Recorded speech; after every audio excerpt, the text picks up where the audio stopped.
கிறிஸ்துவுக்குள் பிரியமானவர்களே, இந்த நாளுக்கான தினசரி தியான வசனம் மத்தேயு எழுதின சுவிசேஷம் 20வது அதிகாரம் 7வது வசனம். மத்தேயு 20:7. Matthew 20:7. அதற்கு அவர்கள், ஒருவனும் எங்களுக்கு வேலையிடவில்லை என்றார்கள். அவன் அவர்களை நோக்கி, நீங்களும் திராட்சை தோட்டத்துக்கு போங்கள், நியாயமானபடி கூலி பெற்றுக்கொள்வீர்கள் என்றான். என்ன ஒரு ஆச்சரியம்! சாயந்தரம் 5 மணிக்கு வந்து பார்க்குறாரு. இன்னும் 1 மணி நேரம் தான் இருக்குது. அவங்கள பார்த்து கேட்குறாரு, ஏப்பா சும்மா இருக்கிறீங்க? அவங்க சொல்லக்கூடிய காரியம் பாருங்கள், ஒரு வேதனை யோசிச்சு பாருங்கள். ஒருத்தரும் எங்களுக்கு வேலை கொடுக்கல. ஏன்னா இவங்க யார்? மற்றவர்களால் வெறுத்து ஒதுக்கப்பட்டவர்கள். அவங்களுக்கு வாய்ப்பே இல்லாமல் போயிடுச்சு. அவங்க என்ன பண்ணுறாங்க? இப்போ அவங்கள பார்த்து ஆண்டவர் கேட்குறாரு, ஏப்பா ஏன் சும்மா இருக்கிறீங்க சொல்லும்போது எங்களை ஒருத்தருமே கூப்பிடல அப்படின்னு சொன்ன உடனே ஆண்டவர் சொல்கிறாரு, ஏப்பா நீங்கள் போய் திராட்சை தோட்டத்துக்கு போய் நீங்களும் போய் வேலை பாருங்கள். எப்படி பாருங்களேன், அவருடைய இரக்கத்தை பாருங்கள், அவருடைய கிருபையை பாருங்கள். அவர் அவங்களுடைய ஏன் நேரமாச்சு அந்த கேள்வியை பண்ணல. ஆனால் என்ன பண்ணுறாரு? அவர்களையும் வேலைக்கு கூப்பிடுறாரு. ஏன்னா காலையில் 6 மணிக்கு கூப்பிட்டாரு, 9 மணிக்கு கூப்பிட்டாரு, 12 மணிக்கு கூப்பிட்டாரு, 3 மணிக்கு கூப்பிட்டாரு. இப்போ சூரியன் அஸ்தமிக்க போகிற 5 மணிக்கும் கூப்பிட்றாரு. கூப்பிட்டுட்டு என்ன தெரியுமா சொல்கிறாரு? நியாயமானபடி கூலி பெற்றுக்கொள்வீர்கள். எப்படி?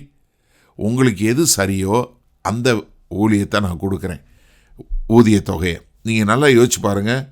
காலையில் 6 மணிக்கு கூப்பிட்டவங்களுக்கு மாத்திரம்தான் ஒரு பணம் கூலி பேசப்பட்டது. அடுத்து 9 மணி, 12 மணி, 3 மணி, 5 மணி, இவங்க எல்லாருக்கும் என்ன சொன்னார்? நியாயமான கூலி கொடுக்குறேன், நீங்கள் போங்க. இவங்க யாருக்குமே ஒரு பணம்னு சொல்லி அவங்க முடிவு எடுக்கலை. அப்போ என்ன, இதில் எல்லாம் போனவங்க இருக்காங்க பாருங்கள். விசேஷமாக அந்த 5 மணிக்கு போகிறாங்க பாருங்கள். அவங்க முழுமையாக அவருடைய குணாதிசயத்தை, அவருடைய தன்மையை உணர்ந்தவர்களாக இருக்கக்கூடிய மக்களாக இருக்கணும். ஏன்னா அவங்க பேரம் பேச முடியாது. ஏன்னா அவங்க என்ன, கர்த்தர் சொல்லிட்டாரு, அவர் சொல்கிறதுக்கு நாங்கள் போகிறோன்னு.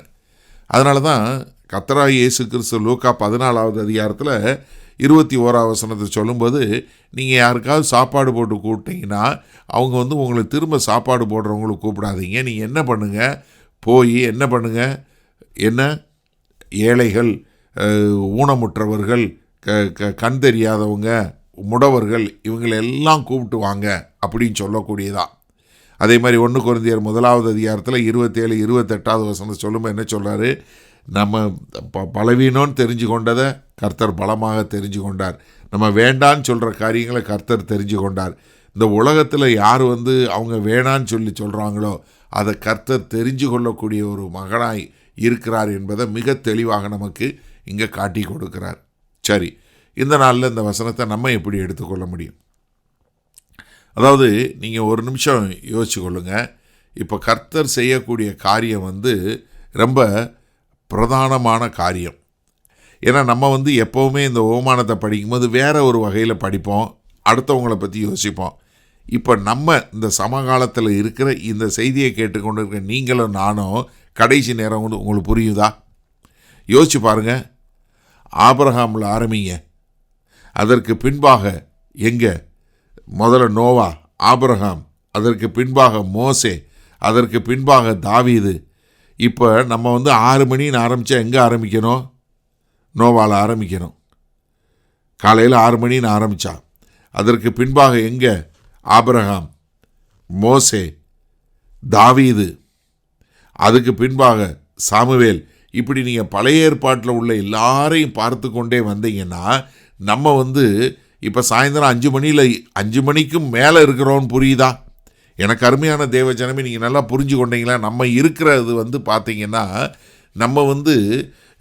நம்ம யாருமே இந்த தகுதியின் அடிப்படையில் போகவே முடியாது. சிந்திச்சு கொள்ளுங்க. ஏன்னா இந்த 6000 வருஷம் ஹியூமன் ஹிஸ்ட்ரி எடுத்து பார்த்தீங்கன்னா நம்ம இப்போ கடைசி சில நிமிடங்களில் இருக்கோம். கடைசி மணிகளில் கூட இல்லை, நிமிடங்களில் இருக்கிறோம். நமக்கும் ஆண்டவர் என்ன சொல்கிறாரு? உனக்கு என்ன உண்டோ அதை நான் கொடுக்குறேன்னு சொல்லக்கூடியதா. அப்போ எனக்கு அருமையான தேவ ஜனமே, இப்போ நீங்களும் நானும் அழைக்கப்பட்டு கர்த்தருடைய ராஜ்யத்தில் வேலை பார்க்குறோன்னா நம்ம எல்லாருமே 11வது மணி ஊழியக்காரர்கள் தான். நம்ம யார் அதுக்கு முன்னாடி போனவங்கன்னு சொல்லவே முடியாது. ஏன்னாங்க கர்த்தர் நம்மளை அழகாக நேர்த்தியாக அங்கே கூப்பிடக்கூடிய காரியம்.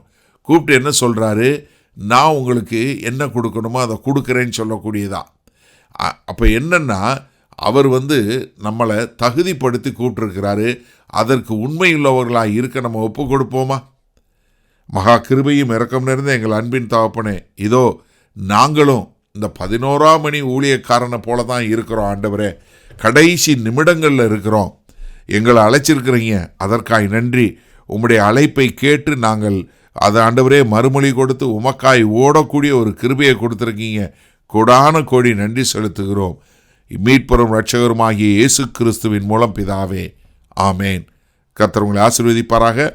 நாம் இன்று மாலை மண்ணால் சந்திப்போம்.